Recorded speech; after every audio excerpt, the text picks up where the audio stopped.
quickly you think Nicole's gone this week? Yeah, she's done. If it was me, and I probably would have went for Alyssa, knowing the whole thing going on with Kyle, trying to break that up early. But Nicole's smart too. It's a smart play to get out, so it makes sense. And who do you put your money on to win? I would have said Kyle before the whole Alyssa thing, but now I don't know. I think.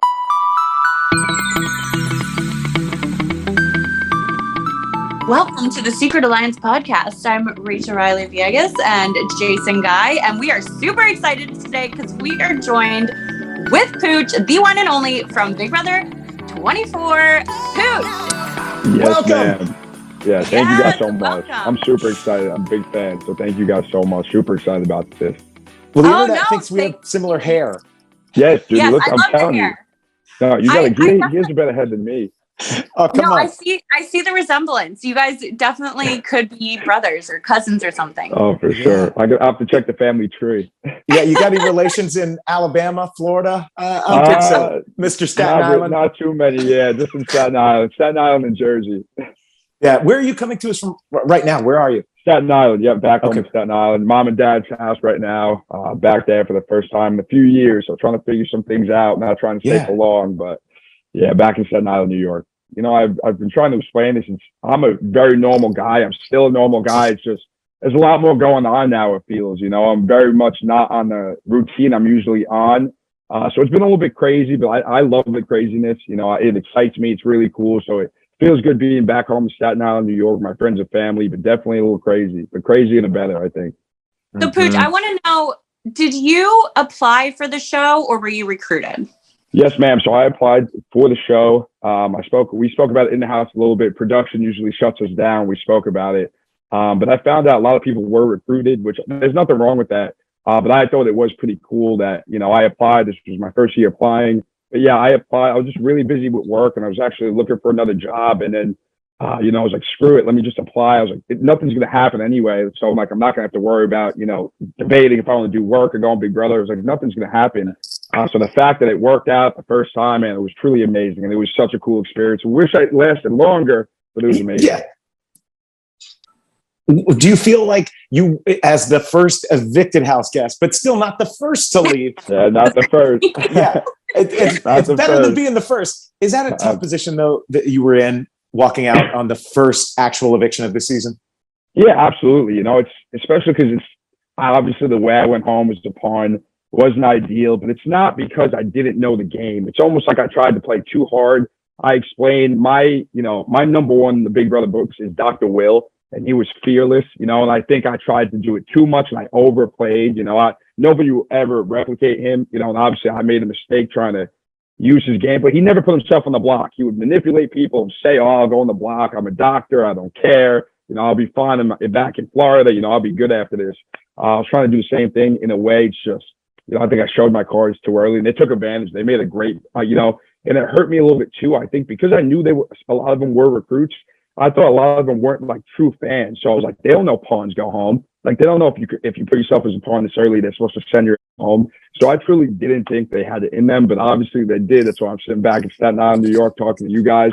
Which is awesome. Well, that's why I was asking, because you're a fan of the show. You applied for the show. So you know about the Marcellus. It's one of the top Big Brother moments of all time. Oh, yeah. He's pawn. He said pawn, goes home. Like what made you want, because that's our biggest thing that we were talking about. Jason and I were discussing, like, everyone knows you never want to be the pawn because the pawn can go home.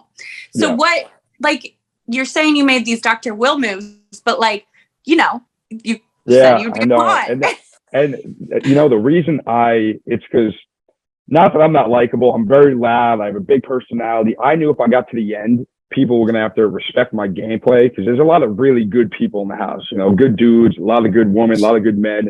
So something where I was trying to build my resume, you know, from week 1, 2, 3, you know, week 1 when Daniel put up, Terrence and Michael, and then ended up putting on Taylor, you know, after the veto ceremony. It was something where me and Turner, you know, threw very little like debate because Terrence we didn't see as a threat, and Michael at the time wasn't winning competition, so we didn't know he was a major threat yet.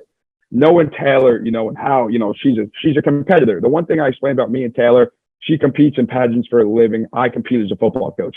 When you're a competitor and that's what you do for your lifestyle, you want to win so bad. And I knew that about her right away. So I knew, hey, if we could get her out early, why not? Her, Amir, and Nicole were three of the strongest, women in the house. Absolutely, because they have a mind of their own. I felt like anybody you can't persuade a little bit is a scary threat of a player. And I really thought Taylor, Nicole, Amir would be hard to sway, the way I wanted. Mm-hmm. So it was something where, I thought, okay, I tried to do what I could to try and get Taylor out week one. And I knew Taylor was such a good player. I didn't want the heat to fall off her. So I was like, okay, let's get it right back up, because Taylor, she's very personable. She's a good player. She knows the game. So I knew, hey, if we give her more life in the house, she's going to stay in for a while. And that's what's happening right now, which is awesome. And so I was like, okay, she didn't go home week one because the whole situation with Paloma. I said, let me do what I got to do to see if she could go home week two. And then now she's going longer and longer in the game. So it was something where I was trying to build that resume where, hey, let me see if we can get Taylor out week one. Didn't happen. Okay, let me see if I can do on the resume week two. Well, it's still hot. She's still popular in the house to get out. But it just didn't work out. I think I overplayed just a little bit. But, I don't mind that in the sense if I'm going to go home for playing too hard, I'm fine with that. Okay, I got to ask you about this as we're talking about Taylor, though. Now that you've been online, you've watched the show, have you been surprised the BB legends like Danielle from my season, Janelle, and others are rooting for Taylor? And can you tell us what you think made her the target in the house? And I hear you saying game and you were threatened by her, but we as viewers aren't understanding why everybody turned on her. What are we missing at home?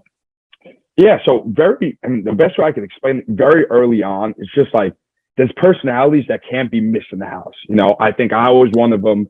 I know Taylor was definitely one of them because we just say what's on our mind. And you guys both know whatever you're saying in the house, you have to be very careful because if it rubs somebody the wrong way, the slightest bit, it can put a target on your back, which you don't want.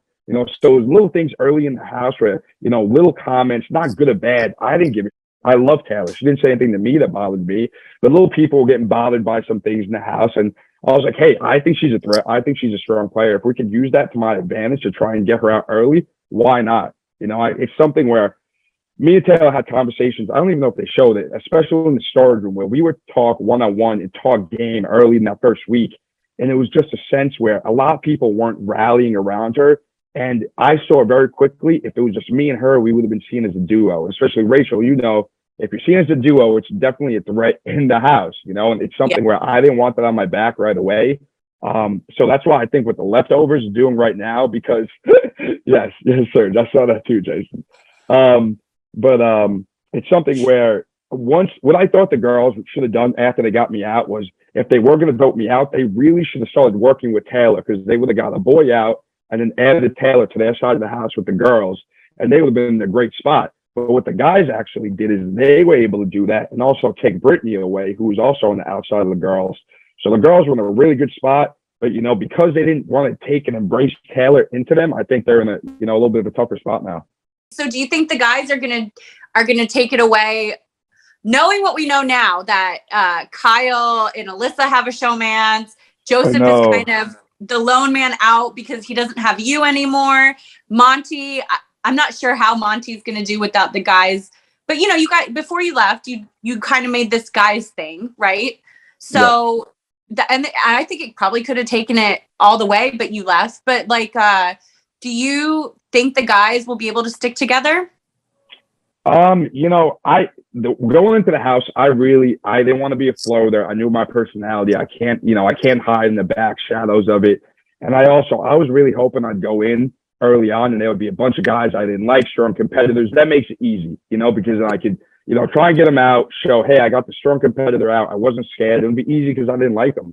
But I went into the house and all the guys were super cool. Not saying the women weren't, but I'm a bro. Being a football coach, being in locker rooms, when I get along with guys, man, I'm a guy's guy, and that's what it is. So I'm extremely loyal, almost to a fault. But I really thought the guys, everybody in that alliance I tried to form, I think played a great role. Joseph, great physical threat, great social game. Monty, great social game, physical threat. I was that one guy in the middle where, I felt like I could be the funny guy, but also when it's time to draw the line, I have no problem with that. I know the game. I know I will love everybody after the house. I'll try and love them in it, but I was not scared to be like, okay, time to play the game. And I think they really could have used that at some point, especially with like the whole, like you see now with Kyle and Alyssa, and it's something I knew that was going to be tough. I could see that happening very early. And once that happens, it's obviously a very strong bond to break. And I explained that, like, I love Kyle. I talked to Kyle's mom. Kyle's mom just texted me. She's amazing. She's awesome. But it's something I told her on the phone. I said straight up, I said, Mama J, I said, I would not have taken Kyle to the final two because I would not have been able to beat him. No way. He's too good of a guy. People like him. He's personable. I mean, he's a really good dude. So it gets to a point where I feel like I could have done a lot of the guys' dirty work. I don't know who's going to do the dirty work now for the guys. It'll be interesting to see. I know Turner's my boy. Me and him are like this, closest person in the house. I know he won't be afraid to, but it'll be very interesting to see, who will take that shot out of Alyssa now that Kyle and Alyssa seem like a pair. So. Okay. Wait, you said Turner's your closest guy, but it seems like Joseph was the closest guy. That's what's so crazy. Thank you for asking that, Rachel. Listen, we know of Pusef.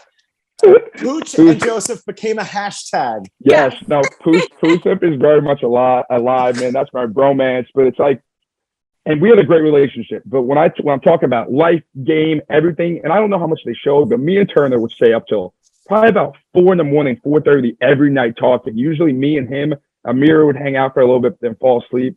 But me and Turner, he was my only final two in the house. He was the one person where I knew no matter what had my back, and I knew he had to. And it showed how close we were because I got voted 12-0, and he knew that I didn't, need to question his allegiance, obviously being after the house or his friendship by him throwing me a vote. I understand the game. I know you can't do that. You put a target on your back for no reason. But yes, it's crazy. And it's me and Turner laugh because usually when you walk in the backyard, you eye everybody down right away. First impressions, who are you going to work with? And me and Turner are so different. We said, like, both in our minds, we were looking around, we looked at each other and we're like, all right, that dude, that's not going to work. We probably won't be on the same side of the house. But he's amazing, man. He is so friggin' cool. And that's why I really hope Turner's my number one right now, who I hope runs away with it. And he's doing a great job. Okay. And what about Joseph? You don't want to see him win? No, absolutely. I would love to see Joseph win. Are you kidding me? Okay. It's just, yeah, I would. Joseph's my guy. Obviously, you guys saw that. I'm a touchy. I know. No. Joseph is my friggin' guy, man. It's just me and Joseph were more, we didn't talk a lot of game. It was more like, kind of messages, bros being bros. And that's the one thing that kind of not screwed me, but because when Joseph finally tried to warn me, it was pissing me off because me and Joseph didn't talk a lot of games. So when he was bringing these things up, I thought maybe because he liked me as a friend, he was trying to prepare me that, he was helping backdoor me. But what he was actually doing was just trying to warn me that, he was hearing some things around the house. But we usually didn't talk game. We were strictly, just hanging around, goofing off, just being bros. So it was kind of tough, but I did apologize or try to outside the house. That, him and Turner were, had my back the whole time. I appreciate that. Yeah. I want to know, as you brought it up a couple of times here, the guys' alliance, do you think that hurt your game ultimately? And if you had to do it all over again, if you got to play Big Brother one more time, what do you think you'd change about the way you play it? Yeah, so I think all guys' alliance really kills me because it's something where once some of the guys let it slip, obviously they weren't 100% invested in it.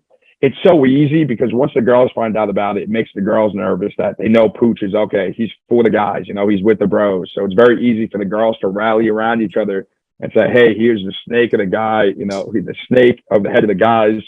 And then also the two guys that left out, Terrence and Michael, I love both of them, but it's very hard to have an 8-person alliance. You can't ever be too friggin' big or it's going to get out and it's not going to be that real. So I knew I was talking to Alyssa in the kitchen on Wednesday night of the week I got evicted on Thursday. And I knew Alyssa she's a very emotional person, there's nothing wrong with that, but I knew she'd have a tough time lying right to my face. So I was really questioning her, grilling her a little bit, not in a, over attacking way, just see where I was at in the game. And she let it slip. She was like, hey, yeah, she's like, we heard some of the girls that somebody was trying to make an all boys alliance. She was like, whoever started the Oasis, which was the name of the all guys alliance, which only the guys should have known. I knew I was sinking, man. And I just was trying to save myself. Because I obviously knew the girls probably talked about it. And then if the girls were smart, which they, were very smart, they would have went to the two guys, Michael and Terrence, and said, hey guys, look, he made an all guys lines, didn't include you. So now they have all the girls with the two guys. I knew I was in trouble. Pooch, while we have you here, this is your moment to talk to the fans of Big Brother. Do you have anything you want to come clean about happened in the house, apologize for, or just tell them about your time playing Big Brother season 24? Yeah, so being in Big Brother 24, I was so blessed. It was truly amazing. I wish it lasted longer, but I love engaging with the fans so much. I've been doing a lot of stuff on Instagram, TikTok, a little bit on Twitter, because, BB Twitter is not very friendly with me, but it's okay. I love them back. But it's something where, the only thing I could really apologize in the house is something, definitely my mouth. I mean, my mom she was about to put soap in my mouth for the F word, the B word, the mother effer. I'm a football coach, so our language is a little bit, around the office, on the field, it gets a little vulgar at times. Definitely apologize for that. If there's anything, and I'll talk to the house guests after, obviously they get out. I'm going to be great friends. I promise you, each and every one of them. And the one thing I say is things that people do in the house, I don't agree with, but I will not apologize for them. They're all, adult, men and women that come into the house, see what they did or didn't do, speak to everybody, speak to the individuals in the house. And it's something where, I hope I didn't rub anybody the wrong way. If I did, I'm truly sorry, because I truly love the game. And the one thing I can explain, if anybody has any question for me, I can explain, why I did it and how I felt it would help me in the game. And I truly believe that. So it's something I kind of stand by. I love people, and that's the thing. Shape, size, color, race, man. Pooch is a people's person, always will be. So I would rather people like me than hate me. But I will always stand true to myself at the end of the day. But mostly, Big Brother you're Joseph's guy. You're Joseph's guy. Yes, for sure. More, but at the end of the day, I know I always have Joseph. Always have someone to cuddle with. So there you go. I feel good about that. I love it. Rachel, that's the best sentiment. Welcome to the family. Welcome to the Big Brother family, Pooch. I appreciate it. The BB alumni has been amazing. The one that reached out to me, there's been a lot. So they've truly been great. Thank you guys for having me. I mean, you might have, you got, or at least I went back and watched all the seasons, but BB 12 and 13 literally might be the first 1 or 2 seasons I started watching my mom. So it really means a lot, guys. I really appreciate it. Cool. Tell your mom, hey. I will. I promise. She watched. I told her we were doing the interview, and she had to run for work. She was so mad that it was put down to 2:00. I'm telling you, but it's amazing, man. I really appreciate you guys. No, we appreciate you. And you know what? I say this, I've said it a few times, but like after the show, it's done, and I'm pretty much friends with everyone. And you know what? It's like, it's a game. You got to leave it at the game, keep it at the office, as they say. And then afterwards, like, you're in the Big Brother family. So like, welcome to the family. Love that. Super happy. That's one of the coolest things, man. I really appreciate y'all. Have been great. Love y'all. Y'all are amazing. Thank you for having me. It's been awesome. Thank you so much. What do you think after chatting with Pooch? Yeah, I like him. He's a cool dude. I felt like he explained a lot about his game that I think that maybe we didn't understand. Like, I didn't understand the relationship he had with Turner. And I thought it was really interesting how he puts so much stock into that when it felt like it was all Joseph, right? Like, for me, that I'm surprised he didn't talk about Joseph more. I wanted to press it, but like, I didn't, I don't want to make him feel uncomfortable.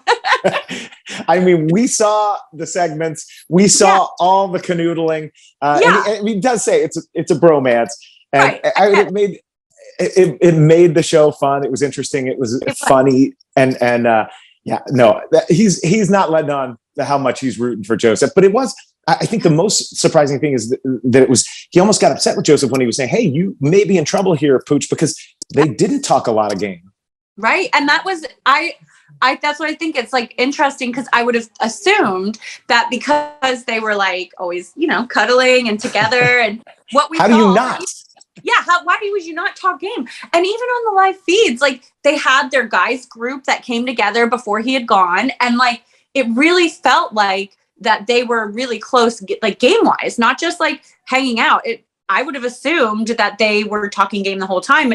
And when we saw Joseph trying to save him, I thought that was Pooch's idea as well. Like, maybe Pooch was trying, like, hey, we got to stay in here so we stick together. But I guess it was just like, I guess not, it's surprising to see that or to hear it from him. But it's always crazy, because everyone has like a different point of view from what we see, from what they see, because they're like living, it's Big Brother, the game of chess. You're living this like piece, and like everyone else is different. And like it goes together in a block of like what, everyone at what we're seeing versus what the house guests are seeing versus what kind of the sentiment is like, even on live feeds. I mean, it's just, I think everyone has a different story to tell from each season.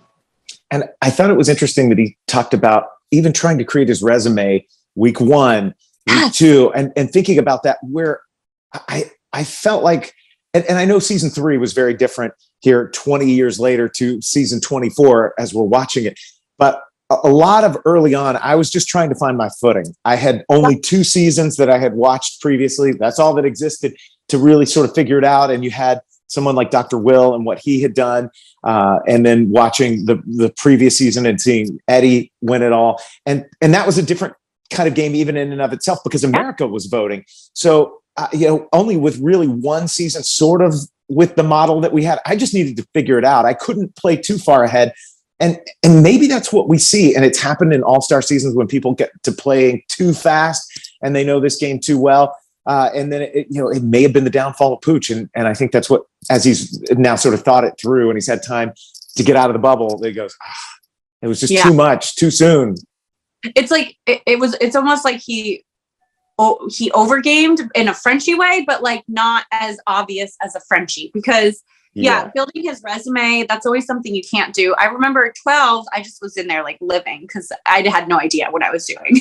And then like season 13, I went back and I was like, okay, I'm here to win. I have to have an alliance. So instead of focusing on building a resume, I focused on building an alliance to stay in the game. So possibly maybe that's a better strategy because we see people that focus so much on building a resume and trying to get, this, I've done this and I've done that and I've won this. And maybe that's just not a good strategy because then they're over gaming, but getting that's major, especially if you've never played. Yes. Like, you can't go in Big Brother thinking you know how to play Big Brother. I mean, even people who played Big Brother don't know how to play Big Brother. Literally. I mean, I think you're the exception. You came back in, you figured it out 1 season. That's all it took. But no, but think about I the did. people who've done multiple All-Star seasons. Yeah. Maybe I almost didn't win. Hey, almost is not what happened though. You did. Anything that you think fans are going to watch this, and Pooch talked about Twitter is really hard on him. Do we miss something? Could we have pressed him more? I feel like that was one of the things people just weren't happy, and we had such a short window. The last time we talked to a house guest, our second evictee, the third out. It's such a strange season with Paloma leaving, and then the first evictee was Pooch. And then last week to talk to Amira, and people they wanted more, and they felt like she was lying to us. Those are some of the comments that we got. People think we didn't press her enough.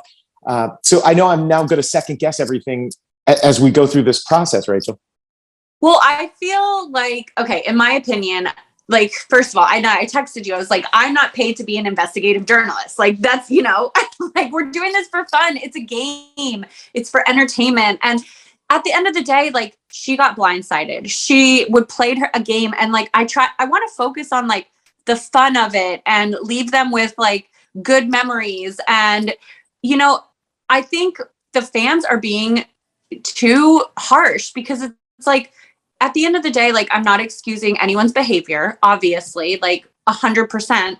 But am I the person that needs to bring that up? Like, I always think of it like this. Like, I was on season 12 of Big Brother, and I had some crazy reactions after the show on Twitter. Twitter was brutal, and it was really hard for me. And then I had to overcome that with myself. But it was like one of the first years of social media. Like, you didn't have to experience social media when you came out of that house. No. And with Twitter, like, people were so mean. Like, they're still really bad, but like back then they were really awful. Like, nobody had like the bullying and the Twitter bots or police or whatever. And people I don't think they were as aware of like what their comments did and what they were saying. So I always kind of feel like, you know what, like, let's talk about the game. Like, let's move forward. Let's figure out how we can, like, uplift these house guests when they're coming back into the real world and talk about like what they did good, what they can enjoy about the season. And it's an experience, and they can grow from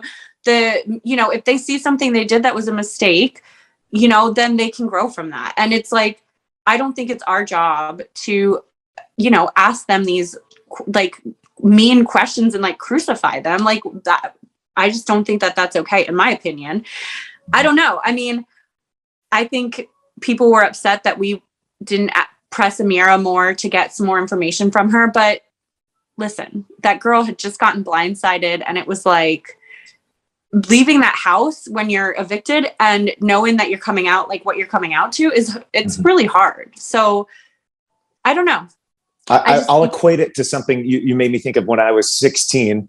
And let me knock on this little wood table right here. When I was 16, I got into a crash, and I remember calling my dad and not being able to even answer questions correctly and how it happened. And I said, I think somebody hit us. And he's like, you think? And at first he thought I was even joking with him. And so it's just, you're so, we were all fine. But you're just so kind of had the rug pulled out from under you and discombobulated. And so I feel like that's what happens when you get evicted. I remember that moment walking out of the house for me on season 3. And I said, I've cried a lot in the house. It's been an emotional ride. I'm not going to shed any tears. I know I didn't win it, made it final 3. I feel good about the game. And then, you're trying to answer questions with Julie and you're talking it through and you're just like, what's happening? And you feel like you're almost floating. And then they bring out my mom and dad there. And then it's like, and you're a mess. And I mean, I've watched it back to sort of go, what was happening? Because it is this, it's just this crazy thing that you can't really explain to somebody until you've been in it. And it's all happening for the world to see. And when we've all made mistakes in life, whether it's just, getting upset with someone and you go, man, I didn't handle myself the best way, or, or something other than that. And you're trying to grow as a person.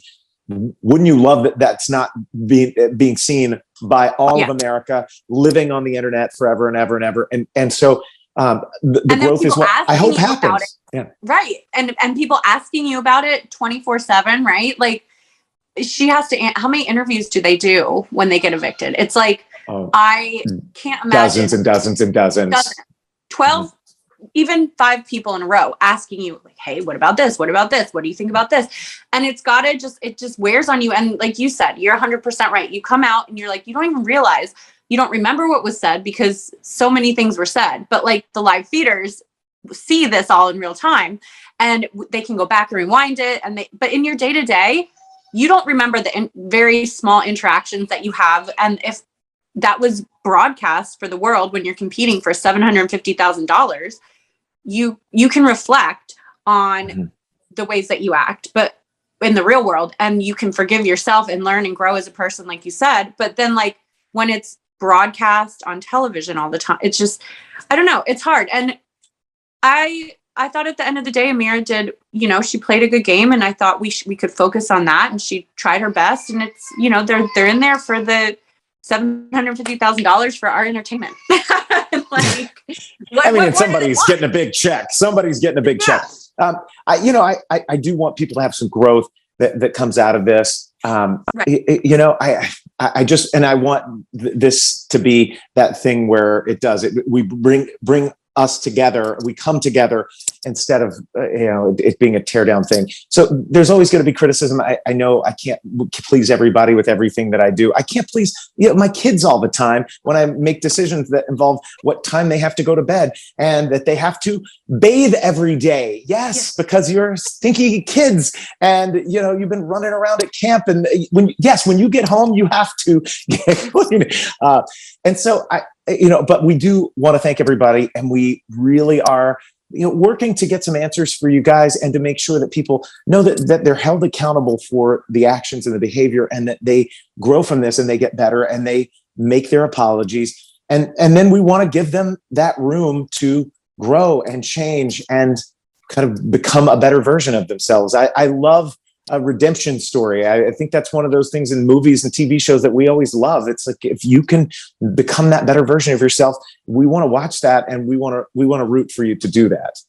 100%. And I think you're 100. And I love that how you said that. I couldn't have said it better. Thank you for saying that. Rachel, we're going to end this with something that didn't happen in the interview, but as we were getting off the talk there with Pooch, we asked him about this week because we got Monty as HOH, and we're going to maybe see another really cool Big Brother moment where Big Brother does what Big Brother does best. And that's like the Amira blind side. We may have another one coming up here. I'm excited about it. I'm excited about it. I think the next one's going to be good. Yeah, it's why we watch. And Pooch is here for it. So here's what he told us. Thanks for watching the Secret Alliance podcast, you guys. Quickly, you think Nicole's gone this week? Yeah, she's done. If it was me, and I probably would have went for Alyssa, knowing the whole thing going on with Kyle, trying to break that up early. But Nicole's smart too. It's a smart play to get out, so it makes sense. And who do you put your money on to win? I would have said Kyle before the whole Alyssa thing, but now I don't know. I think Monty's, personal game struggles. I love Michael, but I think Michael will fall on the outside of the guys. I really think it's anyone's game right now. At the end, it's going to come down the next couple of weeks. A few HOHs are going to be critical, so it'll be interesting to see. Okay. All right. Good stuff. Love the analysis. Thanks again, Pooch. Check out past seasons of The Secret Alliance. We have interviews with so many Big Brother legends on this channel. Those videos are just waiting for you.